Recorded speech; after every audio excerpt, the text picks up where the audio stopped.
Welcome to the LSL Podcast. I'm Derek McKenna and I'm joined as always by Andy McNulty.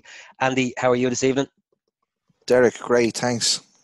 Excellent, excellent. So on episode 3 of the podcast, we will have a roundup of all the big games this past weekend. Andy also has an interview with the LSL Oscar Traynor manager Gareth Zambra as they prepare for their big game against the Defence Forces on Tuesday night. We'll be discussing the hot topic at the moment of summer football, as in should we move to a summer football season? And we'll also have a discussion around the possible link up between League of Ireland clubs and LSL clubs to provide a player pathway back into senior football. So, Andy, there was lots of big games on at the weekend. Are there any games that stood out for you? Yeah, there was quite a few games on. Well, quite a few games called off, Derek, but there was a few of the bigger games that managed to go ahead through some miracle. But the Intermediate Cup obviously was in action, and there was a Noel Ryan. There was other cups across the divisions as well. A few league games actually managed to go ahead as well, which I was completely shocked with. So yeah, just a couple of the results that obviously stand out. Kilnamana in the Intermediate go through against Bosco 2-1. Stephen Kinch and Sean Harden with the Kilnamana goals there. So yeah, that's a big result for them. And to be we honest with you, they're flying, aren't they, at the moment? Yeah, they're actually I don't want to put the mocker on them, but I fancy them to go a bit of a journey in this competition. So I'm sorry if I've put the commentator scores there, on yeah. them. So, but yeah, they've a nice strong team there. Some ex-League of Ireland players and players that could potentially play at a much higher level. So yeah, I'd fancy them to go a long way in the competition. Definitely. The one that stood out for me in terms of the Intermediate Cup, I suppose, a huge result, Collinstown 2-0 against Wayside. Keith Rickard and Damien Cuff with a penalty there to seal a 2-0 win. Again, I think I said it to you a couple of weeks ago, Collinstown, I feel are a team playing in the senior 1A, but like are probably a senior division standard side. Yeah, they also have this they have this sort of aura about them in cup games as well, don't they? Because big time. they've had some big cup wins over the years, and that's another one at home to Wayside. There, obviously Wayside a top division team, but been struggling of late. I think they've struggled with being in the top division this year. So hopefully they can turn the corner. Not too soon because we're playing them on Sunday, but maybe after next week. Yeah, we also actually have Collinstown on Wednesday night in the Metro Cup, so that should be interesting. They're always good games between ourselves and Collinstown, but they're flying at the moment, so we'll see that as a big test for ourselves out in Kilbarrack. Any other big games or big results in the Intermediate Cup that you noticed? Yeah, obviously Hearts, who again are doing well in the division below, against Liffey's, and that was a 1-1 draw. So I think that goes to the up to Killinarden, so they'll be welcomed up there. I'd say it'll be a nice cold evening, wind and rain and everything, I'd say. So it'll be interesting to see who progresses through that. Two big teams as well who are doing well of late. Yeah, I was watching the scores come in on that one on Friday night. I was keeping an eye on it, and Carl Forsyth got an early goal for Sacred Heart, and I actually kind of fancied them because they're on such a good run of form in the senior one at the moment. I kind of fancied them for this game. So when I seen that they went 1-0 up, I was thinking, yeah, they're probably going to do it. But there was an equaliser from Jack Ryan, I think, from Liffey's just before half time, and it's dead that way towards the end, I think. So yeah, it'd be an interesting return leg. Would you make Sacred Heart for House Clover favourites for that at home? It'll be tight. It'll be tight. So Liffey's are a good team. Like, don't get me wrong, they're a good team and they can play good football. But Hearts do have a bit of momentum with them at the moment, so it'll be a real tight game. Yeah, definitely. I'm not too sure when that'll be replayed. I presume it'll be pretty soon. I'd imagine, yeah, as soon as possible. I think they like to get these games out as quick as possible. Other kind of big results over the weekend. Well, ones that stood out for me. St. Kevin's had a really good win against Cork side Everton. 3-1 to Kevin's. They were 3-0 up. I think Josh Payton had got 2 goals. Luke Ingram scored 1, and I think Everton got a late goal there. But that's a really big result for St. Kevin's. I think Everton are a top division team down there, or I could be wrong. Do you know much about the Munster Senior, Andy? I have to admit now I don't know much about them. I just keep an eye on the results as they come in. But yeah, Kevin's it was a great result, and I think they actually do Kevin's TV. There was a highlights package on the striker, I believe, and some nice goals in that game as well. Yeah, it's actually St. Kevin's themselves who video that. Neil Fox, who's their PRO, he always does a good little highlights package, and yeah, you can find it on their own Facebook page, and I presume their Twitter page as well. Brilliant. And then the last kind of big result that stood out for me, I'm hoping I'm not missing any others there. I'm presuming there might have been a couple of games called off. These are the ones that kind of jumped out at me when I checked the LSL live score hashtag. Leeds in Cork against Verona. Verona, obviously, Leinster Senior 1B as well as St. Kevin's, and went down to Leeds in Cork and come away with a 1-1 draw, which was a really, really good result. Going away to Cork and coming back with a 1-1 draw, and they'll take that replay back to Blanchardstown over the next few weeks or so, I'd imagine. The Cork side had taken an early lead, but Ross White from Verona got an equaliser just in the stroke of half-time, and instead 1-1. So that was a really good result there. Other than the Intermediate Cup, Andy, were there any other kind of big results that stood out for you over the weekend? Yeah, unfortunately, one close to home for us, Derek. It was in the Noel Ryan, and Columbus Rovers came to the SDFL to play the major Saturday Bluebell side, and we got off to a great start, 4-0 up at half time, but Columbus Rovers got back into the game and actually ended up progressing through on penalties. I think the penalties ended up 10-9 or 11-10 or something crazy like that. So, yeah, it was. But I think I mentioned this on the first episode or maybe the second episode in relation to this cup. This is wide open for anyone to go and win it. And I think now with the results that have gone, I think there's only 2 or 3 top division teams. It's wide open for anyone that wants to really focus on getting to a cup final for this. So Bluebell were 4-0 up at half time, and Columbus Rovers did they get back to 4-all and then it went to extra time, or what was the? Yeah. That's some So comeback. no, so it's not good. It's not good. But look, credit to Columbus. In fairness, they obviously never gave up. Bluebell made some changes later on, obviously not thinking that turnaround would happen. But yeah, in fairness to Columbus, they've held on and they've made it to penalties. And you know yourself, it's a look at a draw when it gets to penalties, especially when it goes to 10-9 or whatever it was in the end. Yeah, I'm sure they enjoyed that result. So any others, Andy? I know there was other games, kind of like you mentioned, and we'll obviously discuss this in a little bit more detail when we talk about the idea of summer football. But there was a lot of games called off. But were there any others that kind of stood out for you? I know there was kind of a smattering of games all across the various divisions of the Leinster Senior League.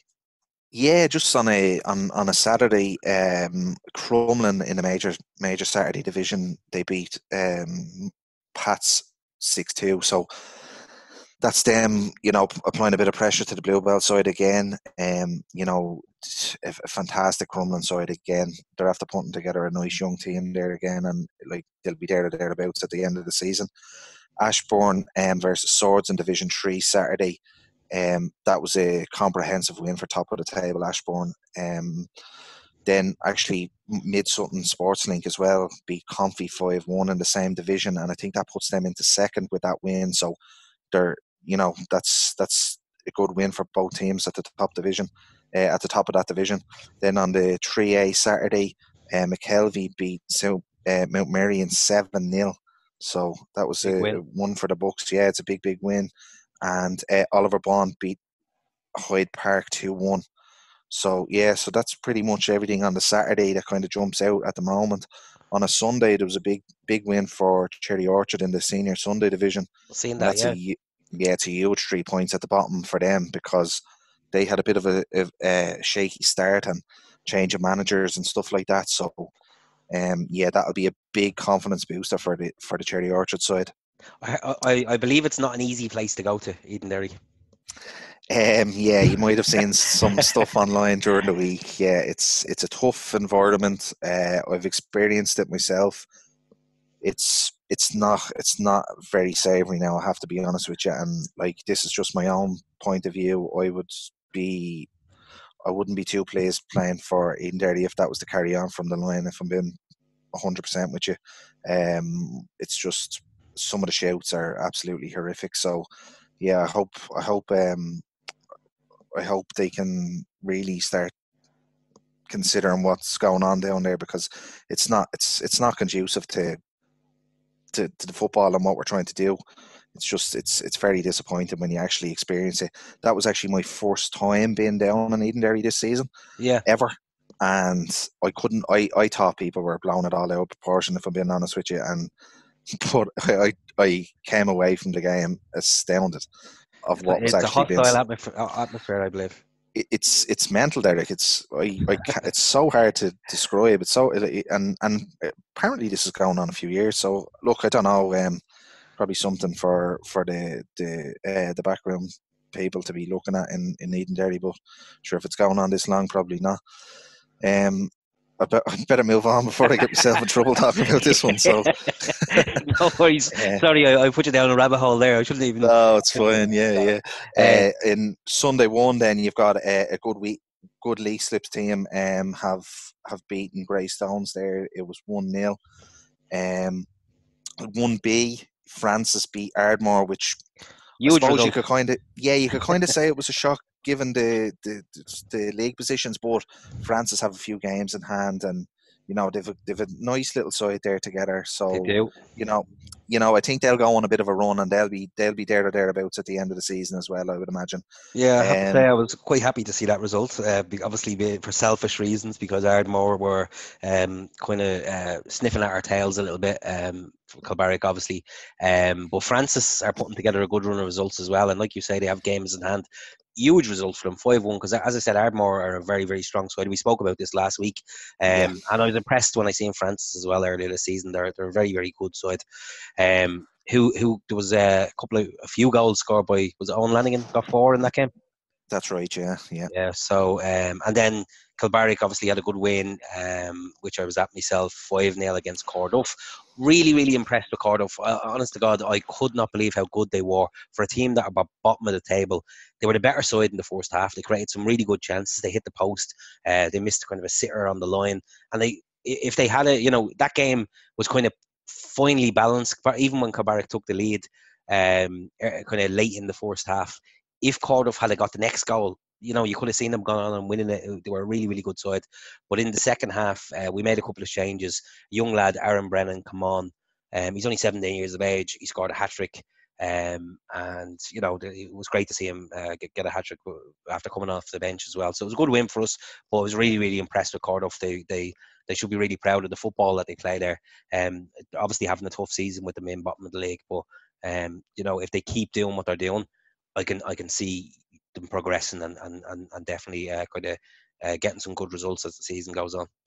Yeah, I was actually looking at Derek O'Connor's Twitter page while the game was going on, and obviously Derek's a local legend around the parts, and obviously well known on Twitter as well for Yeah. his results. But he was saying that it's a mad old game. It's sometimes the better team doesn't get the just rewards for their performance, and it certainly sounded like that in that case. They were very, very unlucky not to take something away from the game, obviously, and then go and getting beaten 5-0. You're looking at the result and you're saying it's a funny old game, isn't it? Yeah, it wasn't a 5-0 game, even though, we kind of got a bit of luck in the second half and scored 4 on top of the one we got in the first half. But the Cardiff deserved more from the game. It wasn't a 5-0 game. So as I said, I think if they keep playing the way they're playing, or they played in that game, they'll nick some results going throughout the season.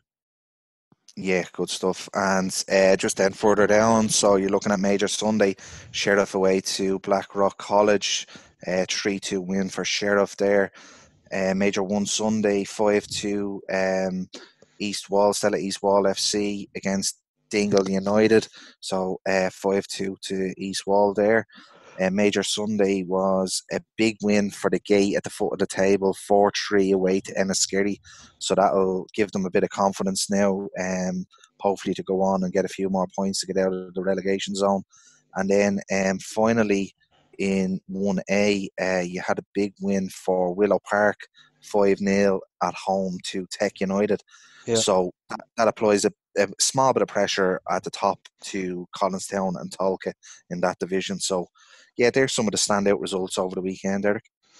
Okay, so as I said, loads of big games over the weekend. What we'll hope to do, we'll probably try keep it this way each weekend, where we kind of do a review of the big games, and then maybe going forward, we might start incorporating in a preview of the upcoming games the following week. We might start incorporating that into the podcast going forward if that works for you. Yeah, sounds good, Derek. Yeah. Cool. So what else did we want to cover today? Obviously, we've a big game in the Oscar Traynor Cup coming up for the Leinster Senior League. The Defence Forces beat Wexford. Was it 3-0 on Sunday? Was it 3-0 or 3-1? I'm not too sure. But they did have a good win against the Wexford League at the weekend, which means, Andy helped me with this, it means going into the game, everybody, if Leinster Senior League win, everybody will be on 3 points. Is that correct?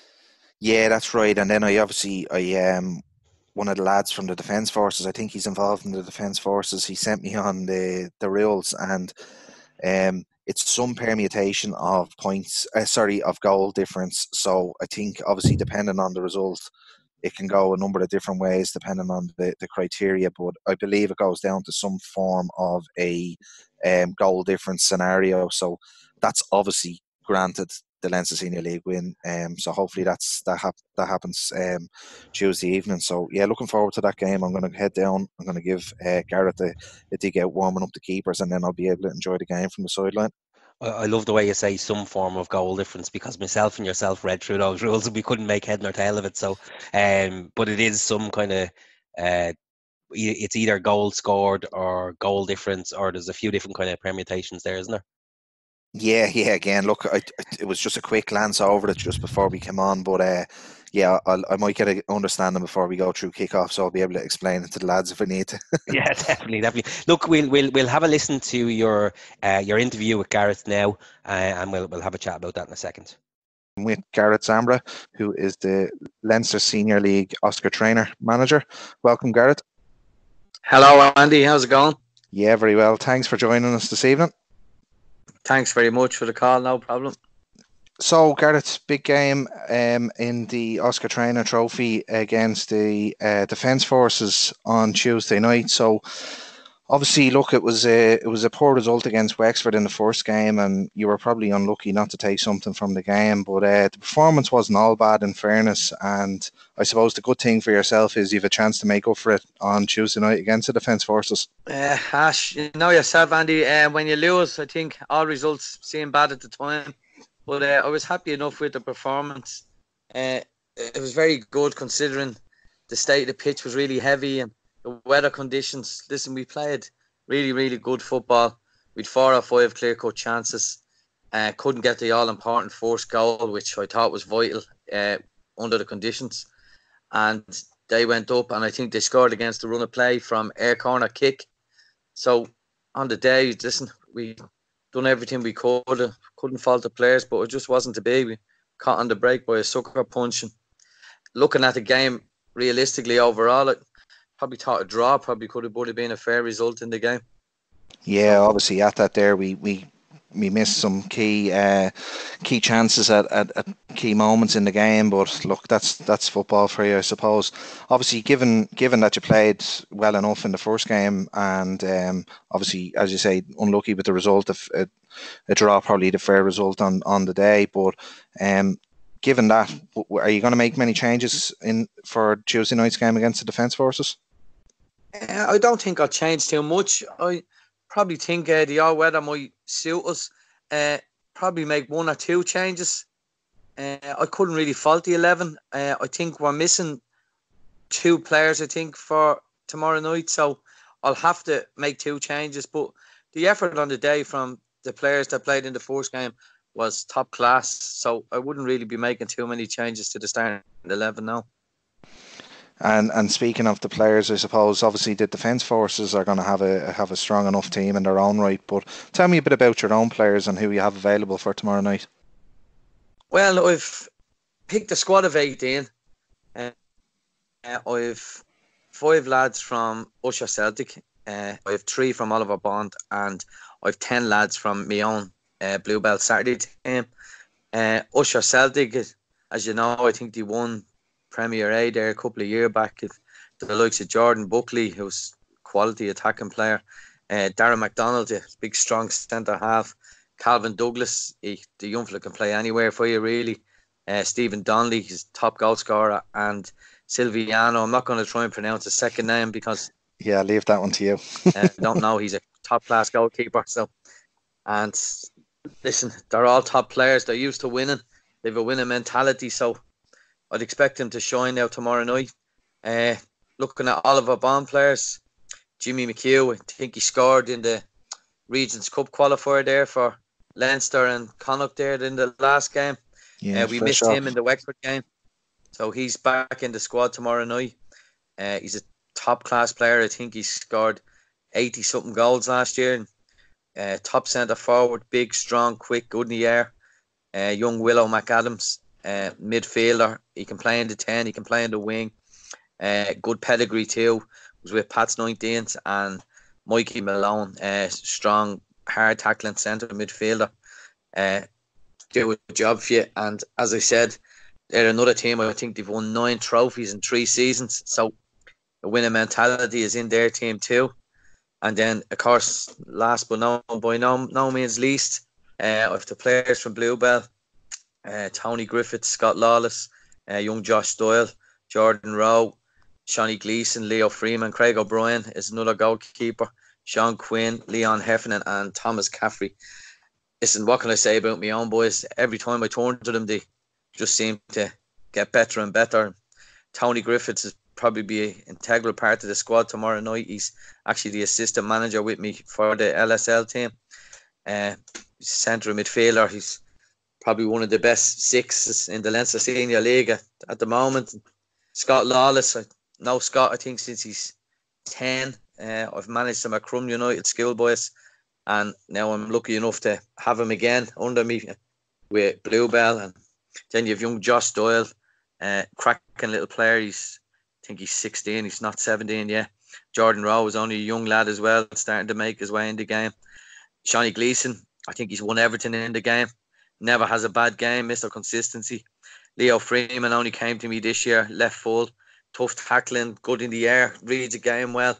Craig O'Brien, goalkeeper in the first game, he done really well, made a couple of decent saves. Sean Quinn, the lad has been brilliant for me this year. Central midfield, he's top class. And then Leon Heffernan and Thomas Caffrey. Leon came from Cole Park. He was with me last year and left for a while and then came back. He's really quick, tricky winger. And Thomas Caffrey's his 4th season with Bluebell. I think he came back from Celtic and he's a cracking player. He's just getting himself right at the moment, and I think we're going to have a hell of a player on our hands, both for Bluebell and for the Leinster Senior League. So that's basically the squad in a nutshell. Yeah, great stuff. And obviously 18-man squad split up 50-50 by obviously your own Bluebell players have had a great start to the season. But tell me, how difficult was it to select that squad, Gareth? Well, it is difficult because you're looking, there's so many good players in the league and so many good teams in the league. And it's hard to get around to seeing every team in the league, especially when you're managing your own team. You're training yourself Tuesdays and Thursdays. I'm working myself and I've my own family here. So you can't get to go to a lot of games because your weekend is sort of absorbed by your own football team. But I've went to see as many as I could. And just out of the players that I've seen, I thought that was probably the best squad. And my own players, like, I can't turn me back on my own players. It's better the devil you do than the devil you don't. So yeah, I think we mentioned that in one of the last podcasts. Myself and Derek spoke about the, obviously the loyalty to your own players, and I tried to explain on that episode that, the difficulties that managers do have in selecting squads and stuff like that. So I think that was sort of well received, and I think people do understand the difficulty that managers do have in selecting a representative squad. There'd be some gripes, feeling that because majority or 50% of the squad is Bluebell, that you're obviously very biased. But as you said, it's very difficult to turn your back on a team that have won 7 out of 7, I think it is, in the top division on a Saturday at the moment. So hopefully it'll be justified come Tuesday evening against the Defence Forces.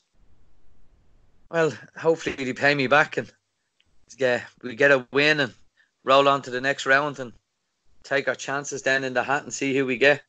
if he could be home or away, I'm not sure. The group is tight at the moment. I think Wexford have 3 points, the Defence Force have 3 points, and if we win tomorrow night, we've 3 points. So I think it'll go down to goal difference. So that's how tight it is and how difficult it is to get through in this competition when you're drawn. It's probably the toughest group out, a lot of them to be drawn in. So we'll give it a back anyway. No, that's it. And how have you enjoyed it yourself, Gareth? In obviously having the yeah, that's good. That's good. Yeah, and have you found anything that's any challenges yourself, or have you found anything different to club football? Not really. No, you just have to get used to the players and get used to the different styles. Because obviously you're used to your own. It's actually my second time doing the competition. I've done it with Steph Kiernan when we managed Crumlin United. Steph was the manager, I was his assistant, and we actually got beaten in the final of it about 4 years ago by Clare. We were beaten 4-1 by Clare in Pearse Park, but that was a good experience. It was enjoyable. We went all the way to the final. We just got beaten by a better side on the day, but I'd like to try and emulate that this time around, but we'll see what happens as you. It all depends on tomorrow night. So yeah, so look, obviously I'll see you there tomorrow night. I'll be there supporting and obviously giving you a dig out in the squad. So best of luck tomorrow and we'll see you then. No, well, thanks very much, Andy. Thanks, Gareth. Cheers. Thanks. Bye-bye. Bye.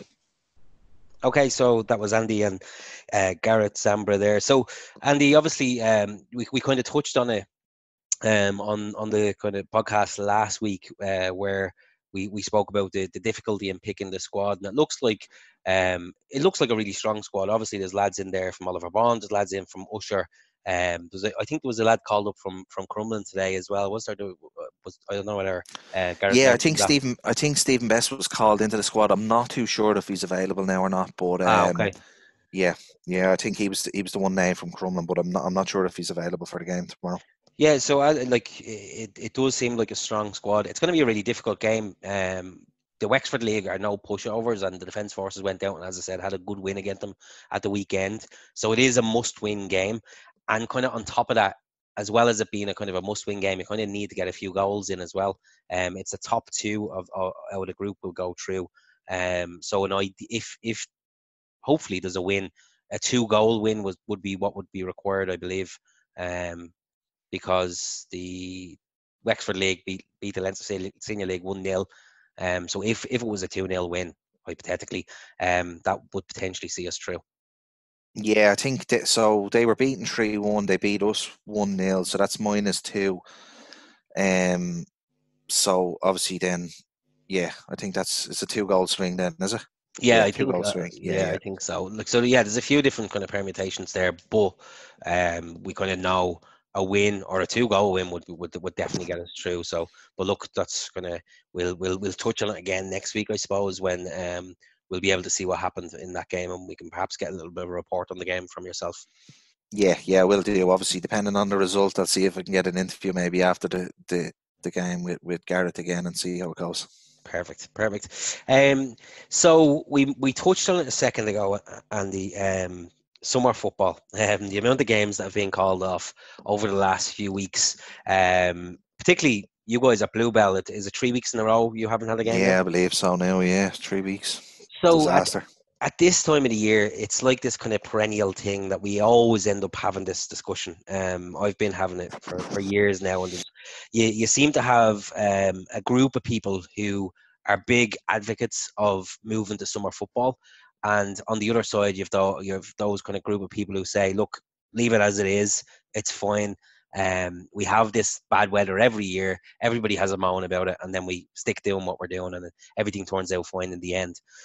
We ran a little. Well, I ran a little poll on Twitter this week, over the past couple of days actually, and I asked people, should we move to summer football or should we keep things as they are?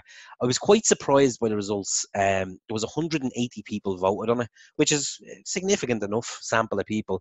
51% said, nah, it's fine, leave it as it is, as opposed to the 49% who were saying, let's give summer football a go. Were you surprised by those results, Andy? No, to be honest with you, Derek, because the only reason I say that is I know it's been tight, and with discussions with the league over the last 18 months or so, there was preliminary sort of dip tests done, and it was always split down the middle. It was very, very tight, because obviously the clubs are members of the Leinster Senior League, so the league does what's best for the members. So they listened. In fairness to them, they opened forums and discussions, and they did a sort of, as I said, a preliminary vote to see, kind of gauge what the interest was. And because it was so tight, it's too tight to call. And there was pros and cons obviously discussed. I don't have a report as such, but I know from speaking to sort of people on either side of the fence. I've got friends, I've got players, I've got managers, I've got chairmen, I've got secretaries who have all said to me yes or no, and it's completely split down the middle. And you can see by your Twitter poll there, it's just the same. It's the same for everyone. It's an opinion. The problem I think I have is I don't think there's enough concrete data around it. I'd like to read a nice report about what the pros and cons of it are. Now, I could be wrong. There could be something out there. I just haven't set my eyes on it, to be honest with you. Sure. But I would love to give that a read and actually see, because it's well and good saying, yeah, you haven't played in 3 weeks. It's now coming into December, and you probably won't play another, maybe you'll probably only play 2 games before Christmas now again, and then the break, and first week back and the usual stuff. But how many games are going to be called off in the summer versus in the winter? I'd love to be able to tell that, and I suppose unless you do it, you probably won't know, and then it's hard to get that data and that information. So, like, I'm one that up to maybe 2 years ago, I was very much a summer football advocate. I was supporting it all the way, and then I've slowly read stuff online, mainly around the schoolboy, because obviously they went through that transition. But And there was it given a full chance, Andy? That's the thing I don't really understand about it. It seemed to there was this kind of hullabaloo about moving. They played half a season of the winter season, then they were going to move to summer football. They kind of half moved to it, and then they scrapped it. It doesn't seem to me like they gave it a chance. You could be right. You could be right. I'm not close enough to do it to probably comment on it. But all I can really give you is my own opinion. Is from what I've read and what I've spoken to people, is that for those individuals, it just didn't work for a number of different reasons. People not available, less referees, the clash with, obviously, the infamous clash with the GAA and stuff like that. So, summer holidays, and you can go on. There's a number of different excuses why it didn't work, but I just would have liked to have seen a concrete report on it, if I'm being honest. Look, football, it's a game of opinions, right? And this is something that kind of sparks off strong opinions. I was actually sitting in a taxi the other night, speaking with a secretary of a schoolboy club, who was furious that they had kind of gone back to the Winter League, and he was countering all those arguments around, that there's not enough people, parents won't be around. He says there was more parents at games during the summer than you'll ever get on a cold winter's day. And so he kind of was arguing against that argument that people have put forward. I don't buy into the whole, personally, I don't buy into this thing of, oh, well, people are on holidays. It might be applicable to kids football, but when you look at it from an adult perspective, and you're talking about lads being on holiday in the summer, there's lads on holidays now, weekends away, city breaks, etc., where they're missing games. So Derek, we have a lad missing every single week because of a stag's, a birthday, a trip away with the missus. There's someone missing, and that's across the board for every single senior team. So, like, I do tend to agree with you on that. You can't take all the variables in, because if that's the case, then you'd never play football. You can't be talking about the weather, people, trips away, summer, this, that, and the other. I think that's probably one of the things where I would be happy to say they can't be a decision making. I don't believe, especially in senior football, because lads are going to be away anyway. Do you know what I mean? Exactly. Is it this thing now? This will probably be a bit controversial. Is it the case that because I've heard this argument kind of trotted out again and again about, look, the GAA are so powerful during the summer, and we can't compete with the GAA. That we have to just kind of say, look, if people want to play GAA, let them play GAA. If they want to play soccer, let them play soccer. Let them choose which ones they want. And as the biggest single participation sport in the country, soccer, we should feel kind of strong in that position to say, look, if people want to play our game, let them play it. If people want to play GAA, let them play it. I don't see that argument from rugby clubs or other sports saying, oh, look, we can't play in the summertime because we don't want to kind of make people choose between us and the GAA. Does football need to say, look, it's us or GAA, you make your choice? I think we do have a strong enough hand to be able to compete with that. Whether we want to or not is a completely different story. Whether, like as I said to you, the Leinster Senior League acts on behalf of its members and does what's in the best interest of its members. And if the members can't decide, if the members are undecided, then we can't really go anywhere, if that makes sense. If you're doing a vote and it's split, even if it's split 60-40, like, you need a 2/3 majority, I would imagine, before you can make any significant change to the league structure. And at the moment, I just don't think we're getting that sort of sway in favour of summer football. As I said, you could probably go on and say there are so many pros. There will also be cons. Like there is for winter football at the moment. It's one of those things. I'm going to be honest with you. I would love it. I think I would enjoy it more, simply just down to the fact that in my own opinion, I think you would get more games in a shorter period of time. But I'm assuming there's going to be cons to it as well. You probably are going to miss lads more frequently. Rather than missing them for the weekend, you might miss them for 2 games because they're going to wait to whatnot for 2 weeks or whatever. You're going to have all these things, but yeah, look, I don't know. I'm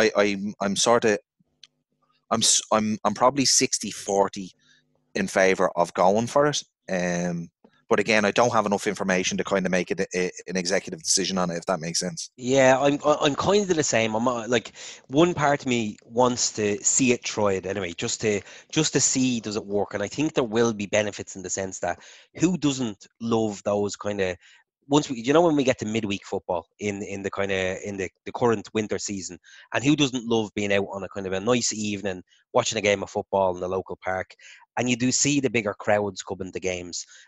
So in that kind of sense, I think it will generate more interest in football. More people will go to Leinster Senior League games. So I'd love to see it tried just for maybe a year or two.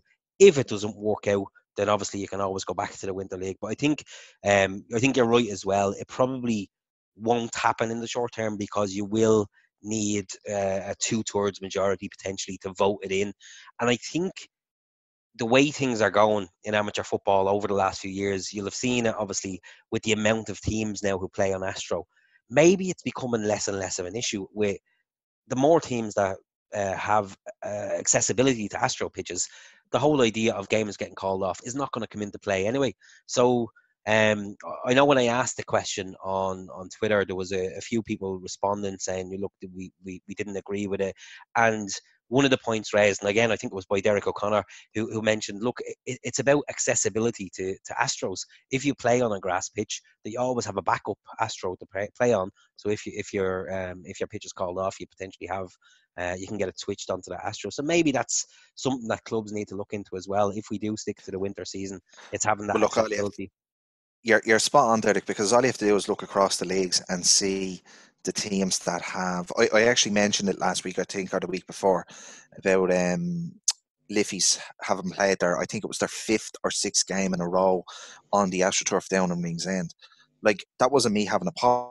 That was me saying, brilliant, they have a game. At least they have a game. And in fairness to Jared Buzzaro, he's obviously accepted those games to get get matches under their belt. Okay, some of them have gone against them.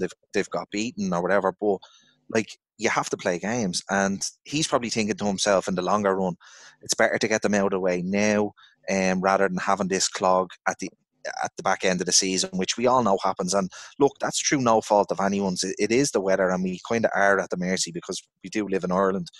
But again, that's probably one of the arguments that you can have for summer football. Would we have a backlog of fixtures? I don't know. And Yeah. that's probably the fixture secretaries, I'm sure, probably have a stronger opinion on that. But like, they've a tough enough job as it is. With like some of the stuff I see online, Derek, is like ridiculous.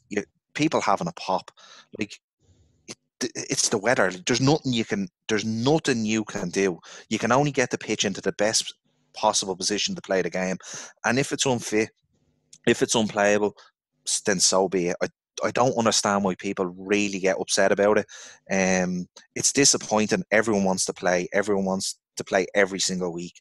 But look, so be it. It's sort of, it's what you've signed up for. It's nothing new. Games have been called off for the last, as long as I've been playing football, and it'll continue to be called off as long as we're in Ireland. So, I think, as you mentioned there, facilities are a big part to play in this. AstroTurfs are obviously all weather, so it says it in the name. It would take an absolute, I think frost is probably one of the main reasons why it's not played on. Yeah. But other than that, I think pretty much every other game is on. And is, like, I have my own opinion on AstroTurf games. I wouldn't be a big fan of them. I'd be grass all day. But that's not my own personal opinion. Then, I don't know. Again, as I said, I'm probably 60-40 in favour, but I do have these things in the back of my mind saying, I can see the positives to being winter as well. Yeah, it's one of those things, I'll be honest. As I said, I would be similar to yourself, 60-40 in favour of it.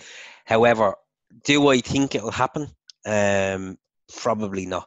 I think we'll be probably, if we're still doing this podcast in a year's time, Andy, we'll be talking about the exact same topic in a year, in 5 years, in 10 years' time.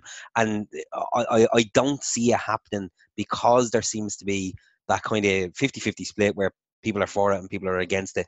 And there doesn't seem to be kind of a great movement to make the change. And I think until that happens... I think the biggest movement, Derek, will be in the climate itself. If there's a longer sustained period of time where it's frosted or raining or whatever it may be, snow, I think then you might see a change. But until that happens, I can't see it personally happening, because 3 weeks, okay, we haven't played a game in 3 weeks. It's been a significant amount of rainfall, and it's just once off. It's a once-off thing. When I say it's a once-off thing, it doesn't normally rain for that period of time in Ireland, in fairness, you know what I mean? Normally it rains, you get to 2 or 3 or 4 days or whatever it is, and then you get a bit of recovery time in between. But it just feels like it's rained for the last 3 weeks solid. And to be honest with you, I can't really remember, barring obviously snow and heavy rain, snowfall, that sort of period of time where you've no games on. Yeah, that's true. It's true. Last winter, obviously, you have different periods of bad weather, but like, it seems to be fairly consistent at the moment. But again, that kind of happens every couple of years, so it is that kind of consistent theme. You'll always have games called off. I think one of the most kind of sensible comments I've seen, we also, I ran a little bit of a poll on the new LSL Podcast Facebook group. Little plug for it there. If anybody wants to join the group, we'll be talking about different topics each week on there. But one of the most sensible comments on there was from Bernard O'Connor, who's the chairman, I believe, of Ballymun. And he's kind of saying, look, again, we have this conversation every year. Nothing's changing. Nothing's going to, let's just going to stick to what we have. Don't interfere with your summer family time.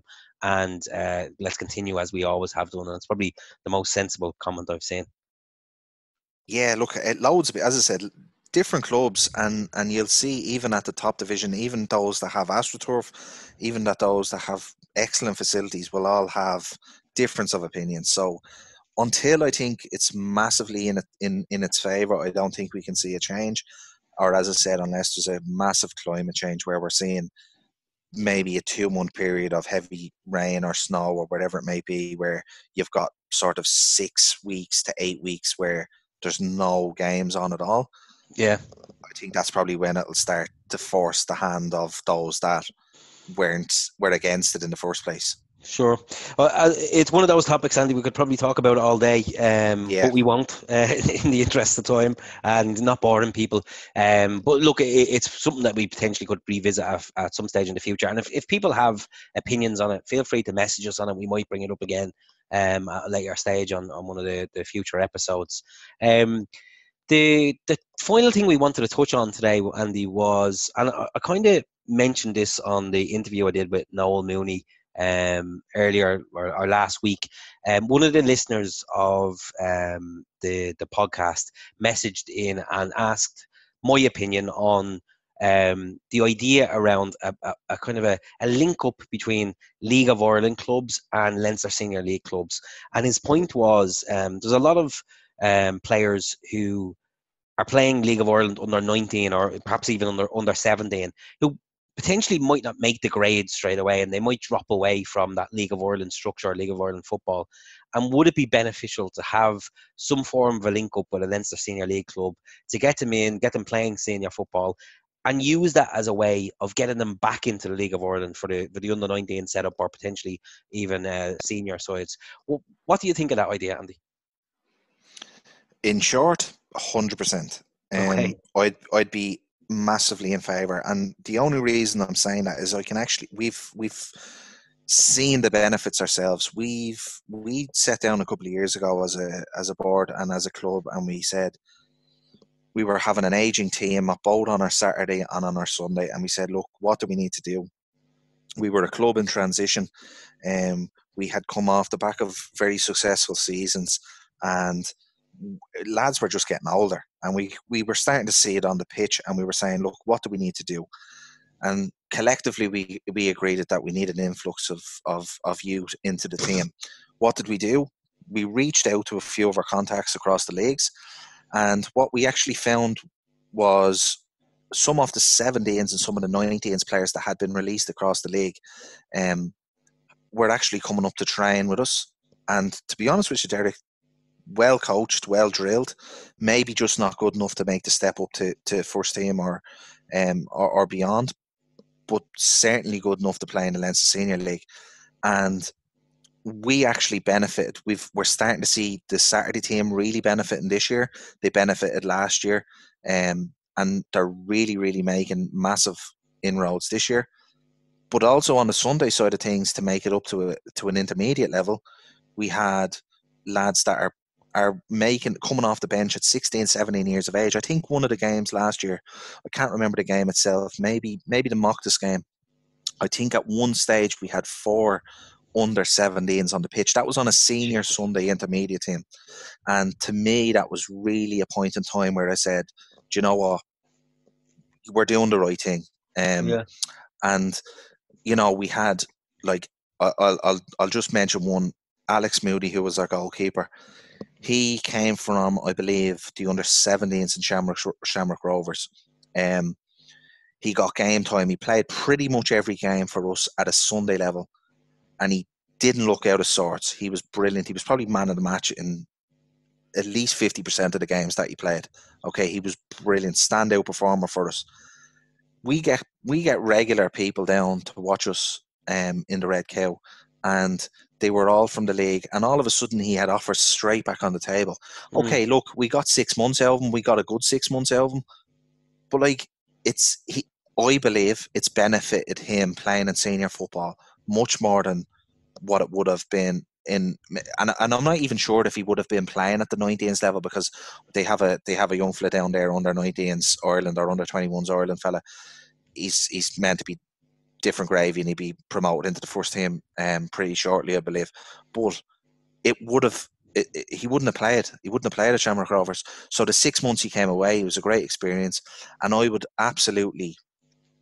recommend all players, if you are listening to it, if you're a young fella and you're not playing regularly at that level, give Leinster Senior League a shot. That's all I would really say on it. It's a no-brainer for development. I myself started playing senior football at 16, and I know the development. I was thrusted into men's football, and I had to grow up. I had to develop. I had to learn. I had to use the skills that in men's senior football that you have to use. Do you know what I mean? So it makes you physically and mentally prepared for men's football much sooner. Okay, look, you could argue the fact, I know there was a Evan Ferguson argument over being too young, thrown into the League of Ireland. Look, I don't know how I feel about that. If his parents were happy enough and he was happy enough, then so be it. Do you know what I mean? Yeah, you might have a developmental argument over it, but look, do you know, are you going to really, if the fella's good enough, are you going to really hold him back? Do you know what I mean? I don't know how I feel. I don't really know how I feel about it if it was my own child, but the way I see it is, give him a shot. If he's overstepped, then his father can step in. And look, if his father's is well known, he knows the game. He'll be able to pull him out and say, look, you're just not ready yet. We'll give you another year at whatever it is. What do you think of formalising these links? So look, when you look at the underage structure of the League of Ireland at the moment, you have link-ups between St. Kevin's and Bohemians. I think you have Crumlin and St. Pat's, and there's lots of other, I think you have St. Joseph's and Bray, and so on and so forth. What about the idea of formalised links between Leinster Senior League clubs and League of Ireland clubs, specifically for senior players? Like, if you look at what I always found interesting for years was UCD obviously have their senior team, and they also have a Leinster Senior League team as well, and you would see potentially kind of fringe players playing Leinster Senior League, but then progressing up into the full UCD team. So is there a basis of a formalised link there, let's say hypothetically, between Bluebell and Shamrock Rovers, or any club and any Dublin team, or even country teams as well outside of Dublin? There is, Derek, and I suppose, again, look, from a selfish point of view, I'd really need to see what the agreement was in place. It would need to benefit both parties. I am very sceptical of the current agreement in so many ways, because there is so little paperwork on what the agreement is, and like from what I've understood, and look, I don't have all the information, but from what I'm hearing from third parties involved in those clubs, is that the only benefit, well, one of the main benefits to those clubs at the moment is financial. Mm-hmm. So obviously the League of Ireland clubs might come in and drop in 30, 50, 100k, whatever it may be, right? Mm-hmm. I doubt it's that much, but just for the argument's sake, if they're dropping the money in, are the clubs strong enough to be able to say, well, the money isn't actually everything. It's nice, don't get me wrong, but what I want to do is I don't want to hamper the club's development. Because if you're taking, let's say, if you've got a really good young flat at 16s, okay, and it's a really, really good 16 side, the 17s of the League of Ireland team are naturally going to have an eye over him and say, I like the look of him, I want to take him into my 17s team. All of a sudden, you're weakening the 16s team. They might even want 2, 3, 4, 5 of that 16s team. Where does it stop? And do the League of Ireland teams really care? I'm going to be honest with you, probably not. They're going to look after themselves. Do you know what I mean? So, because they're going to say, well, we've already paid you for this agreement, so it's up to us now to take the players. Yeah. Do you know what I mean? And like, let's face it, Derek, the League of Ireland teams mainly hold all the power because they have this sort of attractive pull of, if you say to a young fella, do you want to play 16s Bluebell or do you want to play 17s Shamrock Rovers, whatever it may be, whatever the agreement is, he's going to say, yeah, Jesus, I want to play for Shamrock Rovers. Do you know what I mean? And it mightn't be in his best interest, but sometimes they're blinded by the attraction as such. Yeah, and look, I can see I can see the pros of the new kind of underage system. I can see the benefits of it, and having people being coached at an elite level and playing at an elite level. I can see the benefits, but I can also kind of see the other side, and where people have kind of a gripe against it. I'm trying to look and think about if it was implemented with senior League of Ireland clubs and senior Leinster Senior League clubs, what would be the downsides of that? Could you have a case where the League of Ireland club are saying, look, we're dropping 5 players down out of our squad, and we want you to give them game time? And is that going to piss off the lads who are part of your core squad, that there's 6 new lads arriving in who are expecting game time just because they're coming from the League of Ireland club? Exactly, and again, it depends really what the level that the agreement is at. So what I mean by that is, if it's Bluebell, I would argue that some of our players could actually be better than them. Mm-hmm. Do you know what I mean? So Yeah. you would probably have a half a dozen teams in the intermediate where their manager would actually argue the fact in favour of their own players. So you would have that clash straight away where I'll just use Shamrock Rovers again because you mentioned it. If Bradley sends down 6 lads that are just on the fringes of the first team, and they say, look, they need game time, we'd say, yeah, happy days. We bring them down, they do a few sessions. They're not good enough to get in our own manager's opinion, to get into the starting lineup. Then all of a sudden, you've got a friction between for that agreement. Whereas maybe if you drop them down a level, and teams would nearly be crying out for players down at the lower levels, you say, yeah, look, there's a team. It's basically Shamrock Rovers B then, under a different name. Yeah. But it's really down to the two parties and how that benefits the both parties.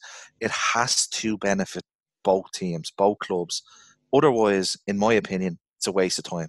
It's great getting the financial reward, don't get me wrong, but it has to benefit you on the pitch. It can't set you back long term. If you keep getting your players pilfered, or if it's a work in progress every single year, it's very tough for a club to progress. Yeah, and I think that's the difficult part. I think it would be finding that happy medium that does benefit both clubs. So look, it was only a suggestion thrown out there by one of our listeners. It's an interesting concept. I'm not sure if it'll ever go anywhere, but I found it interesting to have a discussion around that and see what people's opinions. Again, if there's any people listening this week and they have strong opinions on that kind of proposal, do let us know, and we could revisit it at a future stage. Conscious of time, as always, Andy. I think we're coming up to the hour mark. Is there any other things you wanted to touch on today? There was a couple of any special mentions. Derek, I do want to mention, over the last couple of weeks, you may have seen online, there have been a number of clubs that their pitches have been damaged. Oh, I've seen that, yeah. Look, whatever it may be, if we do manage to get through to someone that is involved, there's just no place for it. They have to realise that, these are recreational areas for kids, for adults, for the local communities. They just have to stop it. We're seeing it all too often now. You mainly see it around the Halloween period where bonfires and whatnot are lit on it, but it just has to stop. It's just very, very disappointing that whatever about the challenges that you have with games being called off on a for weather purposes, but when they're called off for vandalism, you see clubhouse being broken into, gear being wrecked, burned, all of this stuff costs money. And I'll tell you now that the clubs in question, Dundrum and was it Rosemount was the other one as well. Yeah, there was one over in Coolock as well, I think, or Coolock or Darndale. I think it may have been. There was somebody else. There was actually a few of them in a row, and it was actually, it was like, Jesus, this is actually happening all too often here now. It's just mindless vandalism, and all I'd say is, if we do happen to get through to one or two people that do happen to listen to it, or if you know of anyone, just come on, lads, just let the lads play football. You know what I mean? It's very disappointing. It's costly as well. I'm looking there, I think it was the Dundrum FC, their whole frame of the goal was lit on fire. Jeez. That's going to cost them a couple of grand to replace. Yeah. And I don't know Dundrum, I don't know anyone involved in Dundrum, but I wouldn't imagine they've 2 or 3 grand to just be throwing around at new sets of goals either. I don't think there are many clubs that have that that nowadays, so it's just very disappointing. And look, I just said I'd call that out because it's come up over the last week or so with a number of clubs, so I just said I'd mention it.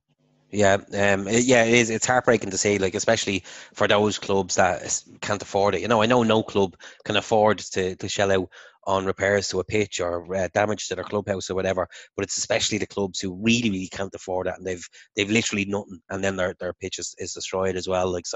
I'm not sure there's people who listen to this podcast are going to be engaged in that type of behaviour, so we're probably not going to get through to any of them. I don't know what the answer is. How do you kind of steer people away from that type? Because to me, it's people without a brain who are going and driving stolen cars around football pitches. But it's horrible to see. The other kind of things we wanted to touch on, just mention, I think I touched on it already. We've started up a Facebook group for the LSL podcast. It's a place where you can kind of suggest ideas to us. We can perhaps run some polls on there as well, and get ideas from people for future topics. So do have a look if you're on Facebook. It's called the LSL podcast on there. The other thing, wanted to drum home again, please use the LSL live score hashtag when you're at games, or you're if you're at a game yourself, or if you're a club man and you want to update your scores onto Twitter. It's really helpful, and it'll ensure that we're giving you a shout out each week if you have your scores and your goal scorers updated on the LSL live score hashtag. Was there anything else, Andy? Sorry, Derek. Yeah, I was just running through my mentions there on Twitter just to see if I missed anything. So I think we've pretty much covered everything for this week. Okay, perfect. One final thing I just noticed coming in there. It's late on a Monday evening here. Crumlin have just beaten Larkview 3-1 in the Intermediate Cup. That was the Crumlin Kimmage derby there. So Crumlin coming away with the win in there, so they're into the next round of the Intermediate Cup. Yeah, also just finally, Derek, if you are listening to this, obviously we put this out early Tuesday morning, and the game down in Pearse Park is the Leinster Senior League Oscar Traynor side against the Defence Forces. So if you could make yourself available to go down and support the lads, that would be great. What time is the kick-off? I think it's 7:45. Perfect. Should be a great game, and I look forward to hearing about that game from you, Andy, next weekend. Thanks so much for your time again, Andy. It's always a pleasure as always. Look forward to chatting to you again soon. Brilliant. Thanks, Derek. Bye-bye. Cheers.